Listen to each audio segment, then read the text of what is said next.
चलिए, good morning students. तो आज के क्लास में हम लोग कैलकुलस का जो दूसरा पार्ट है इंटीग्रेशंस को लेकर के आए हुए हैं। देखिए, आज के डेट में जो अब एग्जाम नज़दीक है, कैलकुलस एक बहुत बड़ा पोर्शंस है ना, बहुत बड़ा पोर्शंस है जिसमें बच्चे को समझ में ये नहीं आता कि सर हम क्या पढ़ें क्या नहीं पढ़ें, कितना क्वेश्चन को कवर कर सकें। ठीक है, तो हम मुश्किल से मुश्किल 10 से 15 इंटीग्रेशंस बताएंगे, बहुत ज़्यादा तो 15 इंटीग्रेशन, 15 इंटीग्रेशन बताते हैं। उसको देखिए, सारा कॉन्सेप्ट एक का करके सारा कॉन्सेप्ट बता देंगे। उम्मीद है कि लगभग 80% यहीं से क्वेश्चंस आने वाला है। ठीक है, तो एक का करके हम लोग लिए चलते हैं, आगे बढ़ते हैं।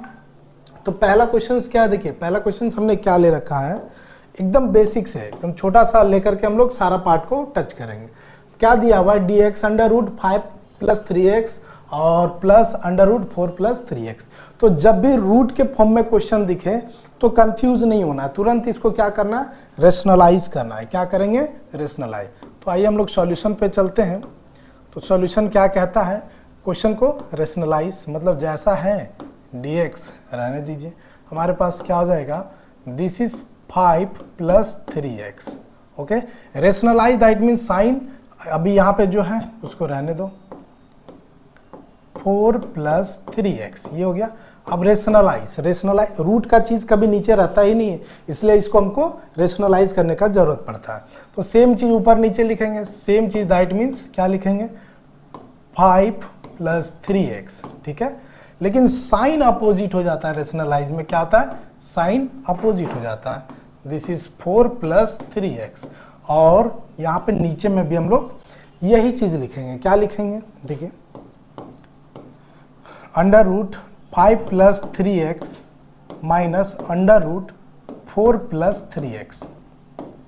देखिए, कोई भी क्वेश्चन को आसानी से आराम से सॉल्व कीजिए, बहुत आराम तरीके से बनेगा, नहीं तो हड़बड़ी कीजिएगा तो गलती होने का चांसेस रहता है। ठीक है, इसके बाद हम लोग ये काम कर लिए।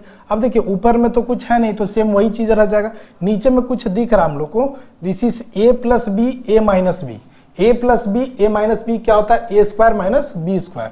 तो यहाँ पे क्या होने वाला है, वो सेम चीज़ ऊपर वाला रह जाएगा, that means 5 plus 3x minus under root 4 plus 3x।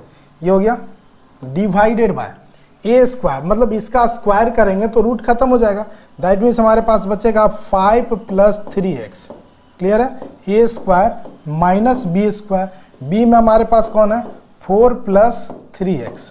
क्या क्लियर है, और यहाँ पे अभी हम ब्रैकेट ले लेते हैं, थोड़ा सा ब्रैकेट का यूज़ करना सीखना है।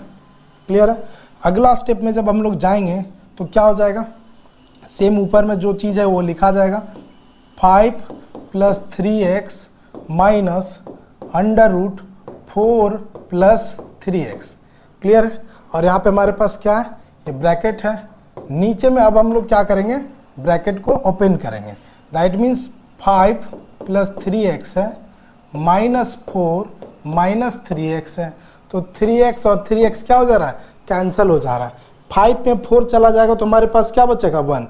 सेम यही चीज़ अब हम लोग आगे लिखते हैं। ठीक है, आगे क्या लिखते हैं, देखिए under root 5 plus 3x minus under root 4 plus 3x, यही है। और नीचे में हमारे पास क्या बच रहा है, दिस इज 1 और यहाँ पे dx। अब चाहे तो ये दोनों को हम लोग अलग कर सकते हैं ना, कैसे अलग करेंगे, देखिए under root 5 plus 3x dx कर देते हैं minus under root 4 plus 3x और इसका dx। अब देखिए, इसको भी हम लोग आसानी से सॉल्व कर सकते हैं, इसको हम लोग ऐसे लिख सकते हैं, दिस इज 5 प्लस 3x है ना, इस पर पावर क्या करेंगे, 1/2 है ना, रूट को तो 1/2 के फॉर्म में लिखा जा सकता है, दिस इज dx माइनस ये हमारे पास क्या हो जाएगा, दिस इज 4 प्लस 3x और पावर में हमारे पास क्या हो जाएगा, 1/2 dx। उम्मीद करते हैं यहाँ तक समझ में आ गया होगा। अब देखिए, x पे पावर n क्या है, x पे पावर n का इंटीग्रेशन क्या होता है, इंटीग्रेशन ऑफ x पे पावर n dx, ये पढ़े होंगे, क्या होता है, x पे power n plus 1 divided by n plus 1, यही होता है। तो सेम चीज़ वही है, तो यहाँ पे क्या आ जाएगा, x कौन सा हो जाएगा, दिस इज 5 प्लस 3x है ना, x ये x हो गया, और यहाँ क्या बोलते हैं n में हमारे पास क्या होना है 1/2 प्लस 1। बात समझ में आ रहा है, 1/2 प्लस 1, तो डायरेक्ट हम लिख देते हैं 3/2। क्या लिखते हैं 3/2, समझ में आ रहा है, डायरेक्ट हम लिख देते हैं यहाँ पे 3/2। तो जो ऊपर में होगा वही हमारे पास नीचे में भी होगा 3/2। और ध्यान ये रहे, जो x का कोफिशिएंट होता है वो डिवाइड होता है, तो x का कोफिशिएंट हमारे पास कितना है, दिस इज 3, तो यहाँ पे हमारे पास क्या आ जाएगा 3 डिवाइड हो जाएगा। क्लियर है, सेम चीज यहाँ पे जब हम लोग आगे बढ़ेंगे तो ये भी वही चीज हो जाएगा, दिस इज 4 प्लस 3x, और पावर क्या हो जाएगा 1/2 प्लस 1, दैट मीन्स 3/2, और यहाँ पे भी हमारे पास क्या आ जाएगा 3/2, और x का कोफिशिएंट कितना है 3, तो यहाँ हमारे पास 3 डिवाइड हो जाएगा। ठीक है, चाहे तो इसको हम लोग अरेंज करके लिख सकते हैं, या फिर हम लोग यहाँ भी छोड़ देंगे। अरेंज करके लिखेंगे तो ये 2 ऊपर चला जाएगा, है ना 2, यहाँ पे ये 2 ऊपर चला जाएगा, नीचे में 3 × 3 क्या होगा 9, सेम वहाँ, तो हम लोग चाहें तो 2/9 को कॉमन निकाल लें, और सेम चीज़ यही हमारे पास हो जाएगा, क्या हो जाएगा, दिस इज 5 प्लस 3x पे पावर 3/2 माइनस क्या हो जाएगा, दिस इज 4 प्लस 3x है ना, इस पे पावर 3/2। ये हमारा फाइनल आंसर होगा। उम्मीद करते हैं कि समझ में आ गया होगा। फिर दूसरा क्वेश्चन देखते हैं, दूसरा क्वेश्चन क्या है। ये क्वेश्चन इस टाइप का क्वेश्चन पूछता है तो बच्चे बहुत ज़्यादा कंफ्यूज कर जाते हैं, लेकिन है बहुत छोटा छोटा क्वेश्चन। क्या है, बहुत ही छोटा छोटा क्वेश्चन है, सॉल्यूशन में आते हैं, थोड़ा सा ध्यान देना है। अपना कॉन्सेप्ट जो है, जब आपका बेस मजबूत हो तो क्वेश्चन से डरना नहीं है, ठीक है ना। अब इसको हम लोग कैसे सॉल्व करेंगे, देखिए कुछ दिख रहा है यहाँ पे x² प्लस 1 दिख रहा है, वहाँ पे x³ प्लस 1 पे 1 है, तो वहाँ पे 1 पे पावर 6 भी कर सकते हैं हम लोग, है ना, 1 पे पावर यहाँ पे हम लोग 6 कर सकते हैं। देखिए इसको अरेंज करके लिख रहे हैं हम ऐसा, x² इसका क्यूब कर सकते हैं, चलिए ठीक है, प्लस 1 का क्यूब कर दिए, कोई दिक्कत। अब नीचे में हम लोग क्या लिखेंगे, दिस इज x² प्लस 1, और यहाँ पे हमारे पास क्या है dx है। अब AQ प्लस BQ का फॉर्मूला हम लोग को मालूम होगा, है ना, AQ प्लस BQ का फॉर्मूला हमारे पास क्या होता है, this is A plus B, और क्या होता है A² minus AB plus B², ठीक है। तो वही चीज यहाँ पे अब लिखाएगा, हमारे पास क्या लिखाएगा, ध्यान दीजिए, A प्लस B मतलब x² प्लस 1, और फिर क्या हो जाएगा A² मतलब x² का स्क्वायर, है ना, उसके बाद माइनस AB मतलब x² इंटू 1 प्लस 1 का स्क्वायर। चलिए नीचे में हमारे पास क्या बच रहा है, दिस इज x² प्लस 1। अब देखिए ये और ये कैंसिल हो गया, अब यहाँ पे जो बचता है उसका सिंपली हम लोग इंटीग्रेट कर देंगे, ठीक है। क्या बच रहा है, x पे power 4 minus x² plus 1 dx, ठीक है। सबको अलग अलग इंटीग्रेशन हम लोग करेंगे, तो x पे पावर 4 का इंटीग्रेशन क्या हो जाएगा, एक ज़्यादा होगा, x पे पावर 5/5 माइनस x पे पावर 3/3, और 1 का हमारे पास सिंपल क्या होगा x। क्या क्लियर है, उम्मीद करते हैं कि समझ में आ गया होगा। आइए दूसरा क्वेश्चन देखते हैं, ठीक है। अब यहाँ पे हाँ थोड़ा सा साइन कॉस में आना चाहिए, ठीक है। तो यहाँ किस टाइप का क्वेश्चन आ गया, साइन A साइन B, ठीक है।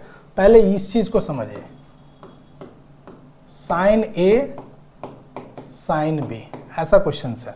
तो हम लोग ये चीज जानते हैं, 2 साइन A साइन B का फॉर्मूला हम लोग जानते हैं।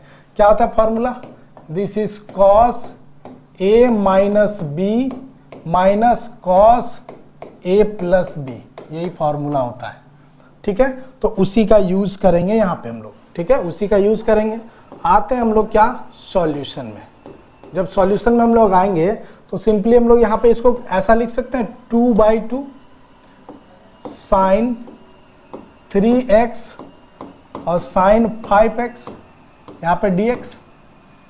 चलिए 2/2 है, 1/2 को हम लोग बाहर कर देते हैं, 1/2 बाहर कर देंगे तो क्या आ जाएगा 2 साइन 3x साइन 5x हो जाएगा, और हमारे पास dx। क्या क्लियर है, अब 1/2 को रहने दो, यहाँ पे फॉर्मूला लग जा रहा है, कौन सा फॉर्मूला लग जा रहा है, 2 साइन A साइन B का फॉर्मूला लग जा रहा है। दैट मीन्स हम लोग क्या करेंगे, cos A minus B cos 3x minus 5x minus cos 3x plus 5x।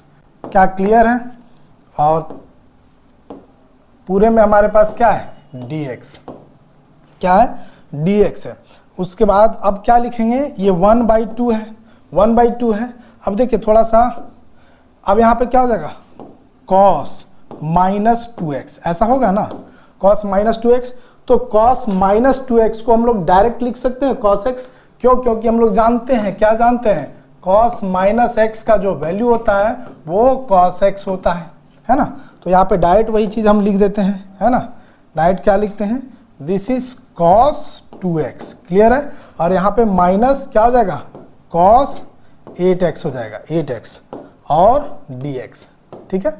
अब इसका हम लोग सॉल्व करेंगे, 1/2 तो रहेगा ही, ठीक है। अब ध्यान से देखिए cos 2x, तो cos 2x का इंटीग्रेशन क्या होता है, दिस इज sin 2x, क्या हो जाएगा, cos का साइन होता है ना, cos x का sin x, तो हमारे पास यहाँ पे cos 2x है तो क्या हो जाएगा, sin 2x। और ध्यान ये रहे x का कोफिशिएंट कितना है, 2, तो 2 क्या हो जाएगा, डिवाइड, माइनस, फिर यहाँ पे cos x का क्या होता है, sin x, तो sin 8x, x का कोफिशिएंट कितना है, 8, तो 8 हमारे पास डिवाइड हो जाएगा।